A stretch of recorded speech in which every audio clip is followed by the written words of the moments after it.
Good morning mga langga. Ayan, ngayong araw mga lalabs, may isi-share ako sa inyo doon sa mga nagka-cash in, nagka-cash out sa GCash or yun ang nila isa sa hanap buhay. Ito po mayroon ako sa inyo isi-share na alam ko hindi niyo pa nagagawa. Yung iba maraming hindi pa alam ito eh. So, ito po ang gagawin ko. Alam niyo po ba na pwede kayo mag-claim, ayun, nawala pa. Pwede kayo mag-claim international sa GCash. Pwede kayo mag-claim yung mga yung mga nagka-cash out sa inyo kung may kamag-anak sa ibang bansa na magpapadala. Pwede niyo po dito ipa-claim sa kanila para din po kumita kayo. Try niyo po ito. Ayan, nag-log out naman tayo. Tagal. Ayan. Yung mga yung wala kayong ID sa mga na may nagpapadala dyan, ito po pwede nyo po gamitin to legit po. Ganito lang po ang gagawin nyo. Meron po kasi sa akin nakiusap dahil wala nga siyang ID. So ito ang ginawa ko para naman makatulong din.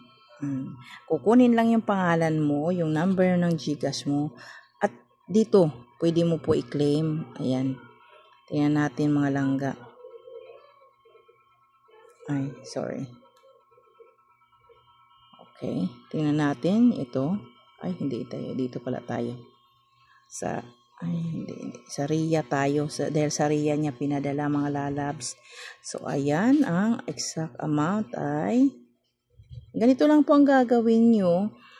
Yung mga may nagpapadala dyan na wala kayong magamit na ID, ito po kung may GCash kayo na legit naman na siya tawag nito verify na. Ito ang gagawin niyo mga langga. Sa GCash po ito. Wala pong hassle dito eh. Ito ang pinakamaganda dito eh. 1449584181. So, ganun lang po kasimple ang gagawin niyo mga lalabs. Simple lang, makiklaim mo na kaagad. Ayan. So, pinadala niya sa akin. Yan. Ganyan lang gagawin mo. At makiklaim mo na. Hindi ka papipila. Sa akin, pwede po kayo pumunta. Basta sabihin nyo lang po doon sa magpapadala sa inyo na sa akin ipapadala. Tapos, ikiklaim nyo. Sa inyo naman darating yung reference. Kaya kayo pa rin na may handle nun. So, ikiklaim nyo sa akin. So, ako naman, ko dito sa GCash. Sa mga walang ID itong maganda, hassle-free po ito. So, ayan, tingnan natin mga lalabs. O, ayan, ganyan lang kadali mga langga. O, next natin, simple lang. O, madalas kasi ito sa akin nagpapaklaim dahil nga po wala siya ID. O, ayan, remittance successful. Easy lang mga lalabs, hindi ka napipila doon sa mga may GCash na nagtitinda, may tindahan. Isa po ito ang magiging tip ko sa inyo. Ito po madalas ko po ginagawa. So, yun lang, mabilis. Tingnan natin, nandito na sa natin yan. O, ayan. Kita nyo mga langga. Kung pupunta pa kayo sa ang hirap-hirap. Pero dapat, tanungin nyo rin yung may-ari ng GCash kung may cash siya.